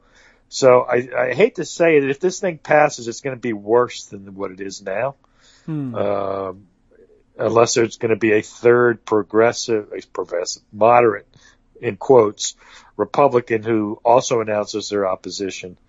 McConnell can lose 2 moderates as long as he gets all the conservatives. And if Ron Johnson says his problem is he wants to get rid of the protection for people with pre-existing conditions, McConnell will give him that if he can, which leads me to another question, if I may, David, to interrupt you. Is there a bird bath? I know the CBO scored it. Was this bill pre-bird bath, or does it have to go back for bird bathing? Well, I think as written, the discussion draft, you know what? I'm not positive that it has been. I guess there's no, I suppose there's really no requirement that it be done. You could just hash it out and fight it out on the floor. It's just it'll take forever. I mean, I guess you make a point of order if you're a Democratic senator and say this violates the Byrd rule. Yeah. And the parliamentarian then has to rule on it. Right. And say she rules in favor of the Democrat, and then McConnell says, well, I'm taking your ruling to the floor, or whoever holds the gavel as designated by McConnell.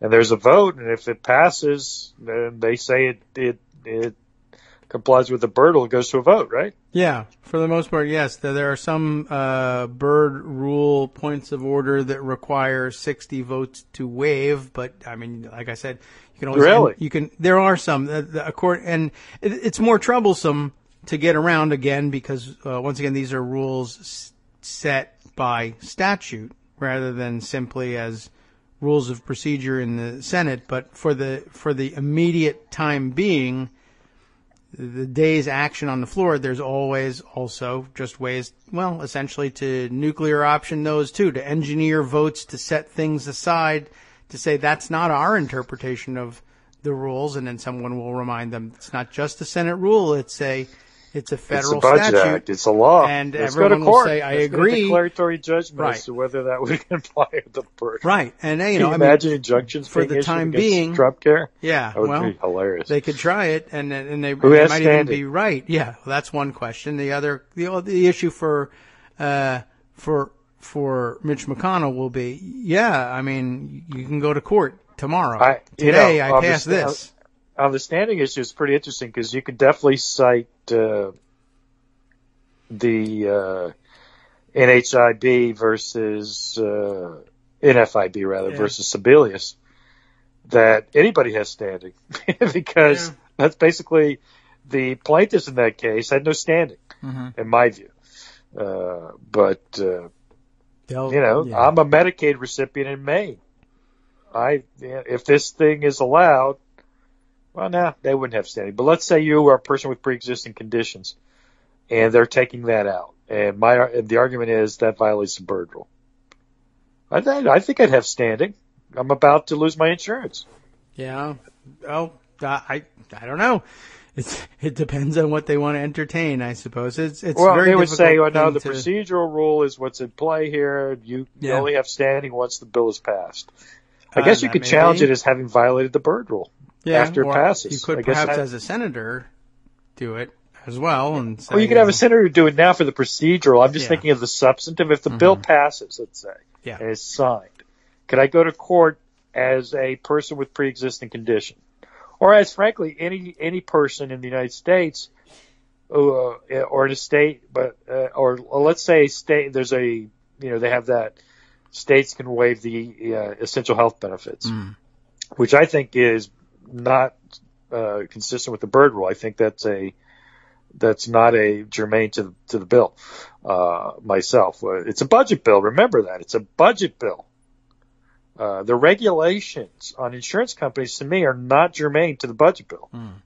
I mean, that's my argument. I don't know if you agree with it or not.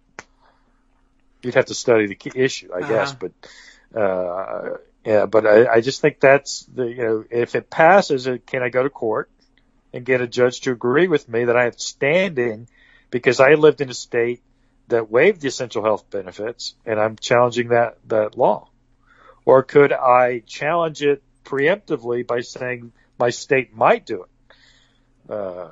Again, I'm over-lawyering it here, and that's probably no one wants to hear about that. Well, so let me let you get back to the Senate procedure, which is what really matters. It's worth speculating about, just so we can put those possibilities out there. There's a million fronts on which to fight, and ultimately it all comes down to, as you've pointed out, well, if the Supreme Court as a political body says either this is the outcome I want, or if they disguise it better than that and say things like, well, it's really it's a constitutional disaster for us to get in on the action. Political question. It's sitting right there for them to say, well, that's not for us to decide. Right. I mean, even though it's a matter of statute, that got you this far. And at this point, we have to say, it's true that this is a matter of statute, but the ultimate arbiter of how it applies to Senate procedure has got to be the Senate. And it's not necessarily the case, but they could say that. I don't buy it because they put it into a law. Yeah, for a reason. I mean, by that argument, the constitutional provisions on how the Senate operates are not constitutional questions. Let's pack the Senate. There are 750 senators. All the extra ones are from states I won. Well, think about that. Suppose that, a super Democratic majority decides, you know what, screw the Constitution. We're going to give California 10 senators. Yeah. Well, right. That's a political question, isn't it? I guess so. Well, the Constitution certainly reserves for the Senate the prerogative to determine the validity of the credentialing process. I don't know. They showed up and they all said they're senators. We feel compelled. We feel obliged to agree. We took a vote and we agreed. They're senators. Yeah. There's 10 of them from California. But it says right here. Yeah, I know what it says. It does say that. But right. It's a political question. Yeah, sorry. Well, that's the whole problem with the political question doctrine. It's just a big ruse. Sometimes you want to decide political questions because the outcome. Because they do when they want to, and they don't when they don't want to. It's just ridiculous. Well, it's a tough question. I mean, it's a good doctrine in that when it's used to duck decision making that doesn't change the essential complexion of the country necessarily. But again, even then, how do you know? Well, does it change the essential complexion of the country if millions of people begin to die? Well, yeah, it does. But you have to. It's a question of how broadly you want to interpret things. And you're never going to have a solid answer. It's very difficult to know who will push how hard where.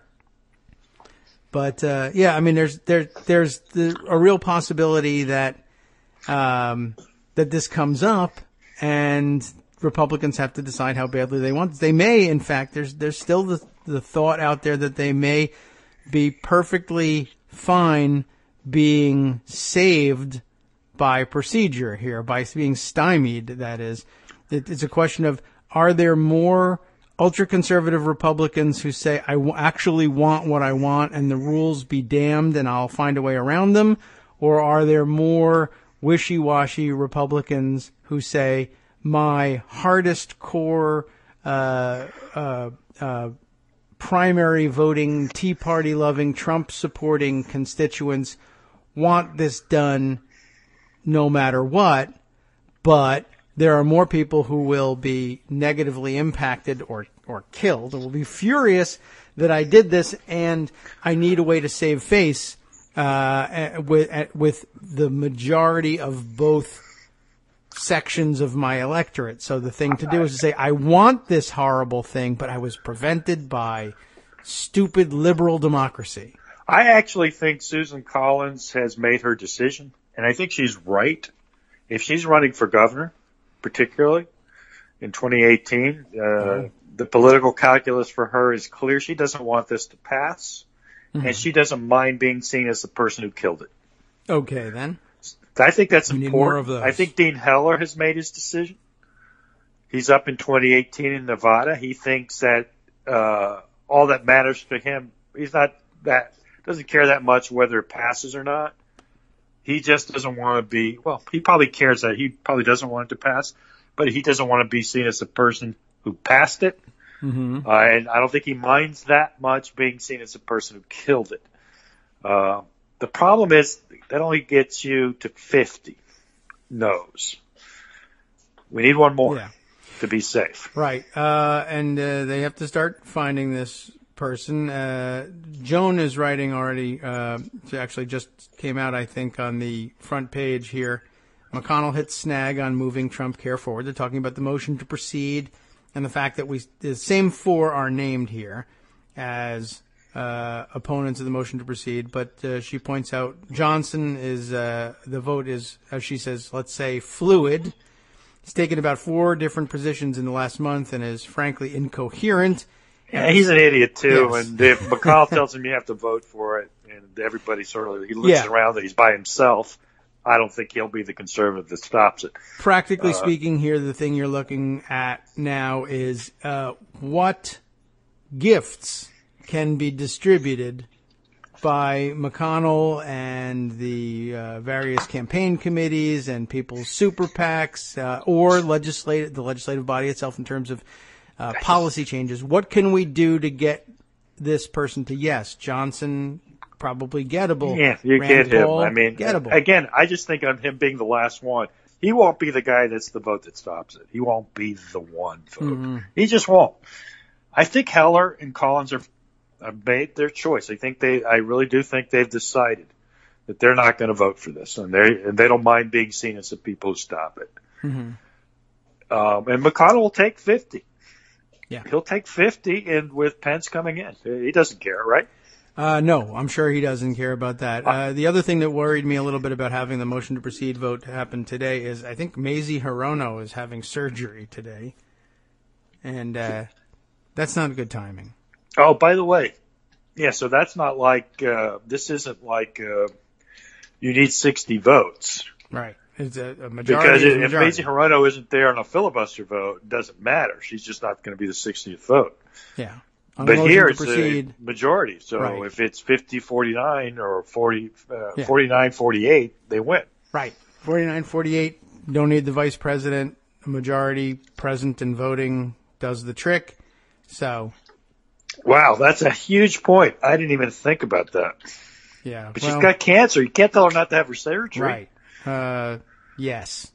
So that'll be telling. Also, if they decided to have that vote today. I hope there's some, McConnell may be playing a game on that too.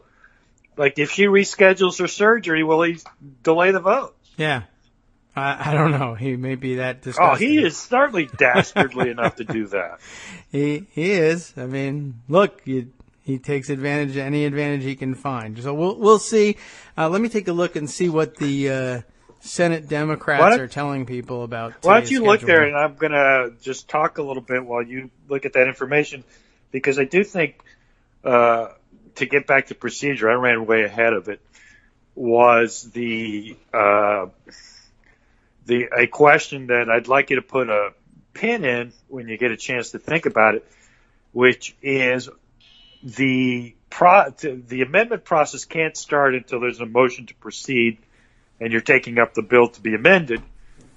And the question I would have then again is a particular amendment. So let me give you a hypothetical as you're thinking about it. Ron Johnson strips out the protection for pre-existing conditions. All right. A standalone amendment. he amends whatever the provision is and says, add this to the bill. Okay. I think that's a birdbath problem, and I think that has to be reviewed by the parliamentarian and objection. Like, that's one example. And another one would be, how about one that changes the funding? Either pro or con. I guess con wouldn't need to go back to CBO, but what if you increase funding? Or you say, well, we're going to do an actuarial instead of 58% of the insurance premium value. We're going to push it back to 70%. Mm-hmm. Why doesn't the CBO have to take that back to see if it qualifies? So there, two questions for you. Well, I'm not 100% sure about how the internal workings of the CBO, but most of that stuff, by the time it gets to the floor, if you're fooling around with funding levels, it's a pretty easy thing to quickly plug in and turn the dial and see whether it still meets the basic requirements for reconciliation. And I think that would be something they could turn around in a matter of minutes at the CBO. They I think, probably already know the maximum thresholds for various of the accounts involved, and if it gets, and also the targets for reconciliation are usually pretty low, and sometimes intentionally so. They will simply say it has to save something as low as even $1 million, which for government funding is nothing. Yeah. So that's fine. A rounding error. You still meet that threshold. You've changed the cost savings estimated of the bill, but you've changed it from $32 billion saved to $28 billion saved, but you only needed to save $1 million, so you're fine. And just so you know, the CBO score has this at $321 billion saved, mm-hmm. So there's a lot of room to put money back in. And they, I think their instructions are only $1 billion, I guess. But the other stuff is when it when it has to do with policy, and you have to decide whether or not that's extraneous to the purpose of a reconciliation bill, and that's something that the parliamentarian might have to decide more or less on the fly, and which they could have then, of course, ignore on the fly. By the way, I see no information on the Senate Democrats page indicating that Tuesday is an expected motion to proceed vote. It's simply good job, fellas. Way to keep us informed. Tells us, it could still change, but it just has says Senate stands adjourned until 2 p.m. today, Tuesday. Following any leader remarks, the Senate will be in a period of morning business for debate only. And so I love morning business starting at 2 p.m. That's right. It's always interesting when they do stuff like that. It's just funny. I mean, obviously it's not important. So no word then on when this begins. They may just be waiting and ramming it through all at the end of the week. There's also, I guess, another big question about the parliamentarians' review about these things is what if you bring a complete substitute amendment at the last minute that fundamentally changes the contents of the bill? Is there any point at which Democrats can say, well, we haven't seen this text and neither has the CBO? Sometimes the CBO has seen it. Sometimes they haven't.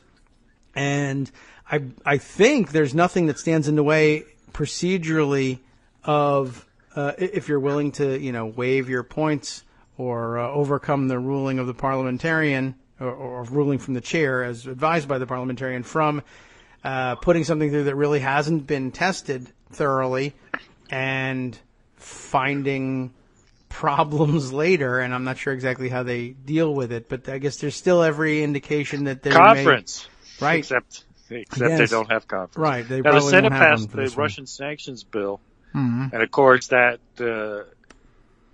went to the House, and the House there was an objection that it based on the origination clause. Wow. But then someone turned that into a parliamentarian's objection, which I don't get. How did the parliamentarian of the Senate object to a bill that was passed? Is sort of perplexed me. I'm not sure what that's about. But I do think there's a different another question, which is on the amendment process, they said, I don't know, I suppose they put a limit on the number of amendments that can be offered by each member, 1 or 2? But even that's going to be what, 200 amendments? If they did that, I guess that would. Where did you see that? Did they? Oh, maybe I'm wrong. Make that, I mean, I don't know. There's no limit on the number of amendments. Ordinarily, there wouldn't be, but they may have reached a unanimous consent agreement, which would be surprising. They would not do that. That would You be a would think. mistake, right? Yeah. But ordinarily, no, there would be no limitation on the number of amendments. So why don't I just sit there for 20 hours and keep offering amendments? You could absolutely do that. And what happens, but then after 20 hours, is the time limit really the real check on this, on the number of amendments? As many as you can fit in for 20 hours, or? That's really it. They can't cap the amendments, so you can consider, that is to say, debate amendments for up to 20 hours. And then afterwards, if there are still amendments pending, you can still vote on them. You just can't debate them. You just say this is what it is. You got to vote, so why don't I just keep offering amendments forever? That's one of the plans that was floated when the issue was can we delay the vote on final passage until after the July 4th recess? Yeah. And somebody came up with that one and asked, can you do that? And I thought, well, it's exhausting. But could you delay for a couple of days that way? If you had a really determined Democratic caucus, caucus, days. yes. No one's going to want to be in Washington on 4th of July weekend working. Right. Well, no one says, who knows? They say ordinarily they wouldn't want to. But if this was at stake and they absolutely insisted on passing it, I guess you could say, well, this is good entertainment. None of you guys, with the Republicans, you guys don't want to go home. You'll be, assailed by opponents of the bill, wherever you've been avoiding going home. Oh, you don't have to go home. Months. You go on a vacation somewhere on a beach. Right. You might not mind doing that, but they might say, well, this is equally entertaining. Just stay here and watch the Democrats exhaust themselves, and then we'll have a vote at the end. In theory, again, there's nothing prohibiting just coming back with amendment after amendment after amendment. The question is, you would have to do it for 24/7. How long can you do it? Not long enough, I suppose. And then at some point, that's, of course, again, changing the rules. The Republicans can simply say, you know what? At this point, all further amendments are I'm going to just rule them dilatory right here from the chair. That's it. We're closing it up. Let's have a vote on, and call a vote on the first vote on the previous question in the Senate since 1803 and say, you know what? That does it. After a while, it would get ridiculous. In order to keep doing amendments 24/7, you'd literally have to say, and I'm going to change this number to 0.1, then to 0.2, then to 0.3, and just do it. You could do that. It's just you drop dead eventually. Yeah, but let's say you have some substantive amendments early. Yeah. And you take a few hours debating the substance of real amendments. That could take 20 hours, frankly, if you were serious about it. Yeah. I don't know. At this point, you're right. It's all game playing until at some point they can just gavel it down and say, no, enough of this. We're going to vote. But you got to have enough votes for that, right? Yeah. And, depending on whether they're all in or not, you'll either get them or not. Arliss Bunny was asking whether there's a time limit essentially on the motion to proceed to the reconciliation bill, and I believe that there is. I can't remember what it is, but I recall when covering all these, studying all this stuff, that they built a fairly smart bill in the Budget Act in terms of dealing with the filibuster. It was Robert Byrd. He was pretty well a master of filibuster procedure, and he wanted to make sure that this thing was protected. So I think there's a time limit, and it may be that it's 10 hours on the motion to proceed and then 20 hours on reconciliation. But both the budget and reconciliation bills do have that protection. So neither of them can be filibustered, but you can always defeat the motion to proceed and then, therefore, block the path to the floor. But we can definitely expect some, at least even for show, Democratic holding of the floor to rail about the bill. In fact, the answer is it's a non-debatable motion to proceed. That would be the best way of dealing with it, and that's all I right. think what they so did. It's a non-debatable motion to proceed. You can't debate the motion to proceed. If just- they have the votes, then the debate vote, starts. Vote no. Yeah. So if you got 4 people who say no, that's fine. If you have 50 and if necessary an additional vote in the vice president, they proceed. Right. So yeah, no, there would be no way then to prolong. You could prolong the debate if you needed like extra hour or two. I guess the calculation now for McConnell is it now? Is it really now or never for this? Mm-hmm. I don't think it is. I mean, that's one thing where I just disagree with people. They want it, whatever, but yeah, it could absolutely wait. And like I said, even at the beginning when they said, well, can we delay this to past July 4th? You can, and then they come back after July 4th and pass it. That's the point that I don't get. That point was we want one more shot at trying to force senators home to confront constituents with horror stories. And I bought that, yes, absolutely. Sure, you never know. When the margins are that thin, if you run into somebody whose mind somehow gets blown by a friend's story, good. Terrific. That's all. Or you get some polling that shows, if you vote for this, you're going to lose your next election. I mean, that could help. Or he falls down the stairs and breaks his leg, and he's in the hospital and he can't vote. I don't know. It's true. Time is time. I mean, you never know what might happen. Yeah. Yeah. I just wonder what McConnell's thinking right now, because it just seems to me that CBO score, at least for now, has really put a crimp in his ability to get this done right now, even with conservatives. I mean, yeah, they don't care, but it's still negative. Mm-hmm. And how eager are they to vote on this? How eager are Senate Republicans to vote on this right now? I would say not eager at all. No, I think, some want to get it done and some don't. But, yeah, you can absolutely just tank this thing and move on. And I'm not even certain that Trump cares. He may be perfectly happy to rally the troops. That's a great point. We lost. Okay, well, good. Let's get to tax reform, which is moving along beautifully, even though it hasn't been written. I think that's a setup is there. And I think you're right. It's interesting because normally a president who cares would be twisting arms right now. Yeah. Well, he doesn't, the president right now is, attacking CNN. That's what he cares about. He doesn't seem to care very much. And it was a good point. Also, yesterday I noticed that Lindsey Graham, for whatever reason, had made the comment that, by the way, if you're a Republican senator and you think, I'll vote for this thing and the president will have my back even if it goes south, think again. This president doesn't get anyone's back. He never did, and he never will. I think they have to know that. Over the weekend, I actually pondered that possibility that, Trump may, he's so crazy and none of the real rules apply to him that, honestly, like when he doubled back and said the House bill is mean after having a party for it, right? That's stupid. It's contradictory. You're not supposed to do that. He does it. He may say, you know what? I just read this thing. This is terrible. Forget this isn't what I promised. Don't do it. And then he cited Obama copying him, calling him. Right. Yeah. He invented the word mean. Another one. Another of his original phrases. It's all stupid. And here, of course, to me, the point I didn't get people. I thought that Obama called it mean precisely because that was the word Trump used. Right. I thought that was his point. I agree. You are mean. Right. We agree. He doesn't get You're that. Mean. But ordinarily, he doesn't care. He's already said, his plan B is what he says a lot, which is let Obamacare collapse. Yeah.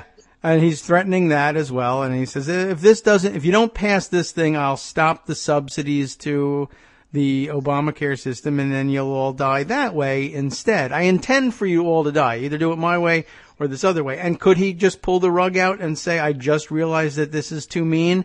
Well, that would be, of course, stabbing every Republican in Congress in the back. But what does he care? Yeah. He doesn't care. I think that's an important X factor here. He's not going to fight for this bill. He didn't fight for it in the House. Ryan did. Mm-hmm. Ryan got that pass. Yeah. McConnell, how many people care about McConnell in the Senate? The Senate's weird. There's not that, there's just not that discipline. They decide what they want to do.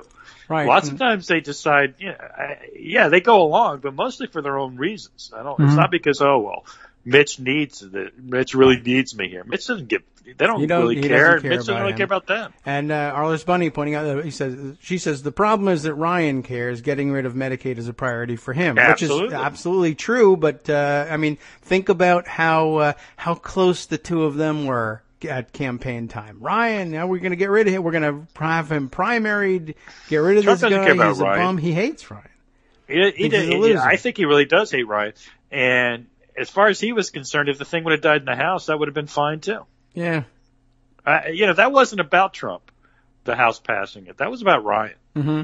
And he still doesn't believe it's about Trump. And there's somebody could convince him, if you stepped in and said, I took a second look and it's mean, all the people, we've been writing feature stories for days about how Trump supporters feel bamboozled. I never thought he would do this to me. And then he steps in at the last minute and superhero-like saves them from doom, only to, push them off the cliff by defunding Obamacare later. But for now, the point is, what you'll remember is you got afraid of this bill and Trump stepped in and put a stop to it because those evil Republicans in Congress were trying to slip a tax cut past as a health care bill, and I wouldn't let them.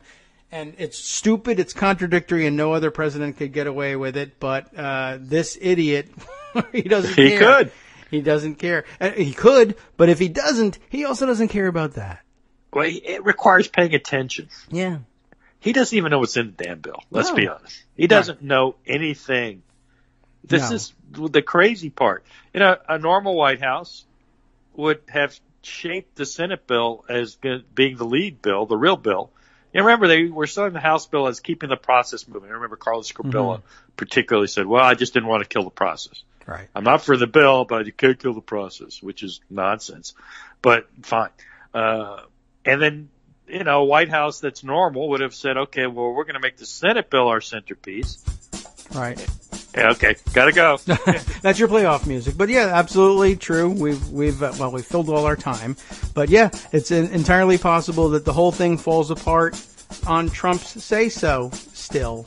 I don't know that he's been advised that he wants to do that, but if it collapses, everybody walks away. Nothing happens. Nobody gets fired. So, right? Why not? Okay. All right. Well, thanks very much. We'll see. We'll talk to you later, man. Right. We'll be doing this again tomorrow with Greg and Joan as well. Thanks for getting us through today's program. To Armando. Plenty to talk about, plenty we didn't get to today, but of course the after show always backs us up. I feel like we put too much of a burden on them, but that gives them plenty to talk about. What will they talk about today? I'll give you some idea about that. The chief of staff for the EPA pressured the agency's top scientist, believe it or not, to alter her congressional testimony. After a series of stinging judicial losses, the Republican-controlled North Carolina legislature looks to keep power by gerrymandering the courts. And a U.S. district judge halts the deportation of Iraqis nationwide, even in the face of all that Supreme Court action yesterday. For the last half, a visit with Chris Reeves for a discussion on why John Oliver's jokes are more stressful to coal baron Robert Murray than the deaths of his employees. What a tough spot he's in. All that, plus a little bit more on Proven Liar Chris Kobach, still to come on the After Show. From Daily Kos Radio on netrootsradio.com. You have been listening to the Kagro in the Morning Show with David Waldman. Much more to come later in the week and on the After Show as well, all week long. Keep us tuned to Netroots Radio. Keep your radio tuned to Netroots Radio, or your computer tuned that way. You'll always be on top of what's happening on the inside, getting the insight that they just can't seem to find room to give you in your regular newspapers and media. Stay here with us. See you tomorrow.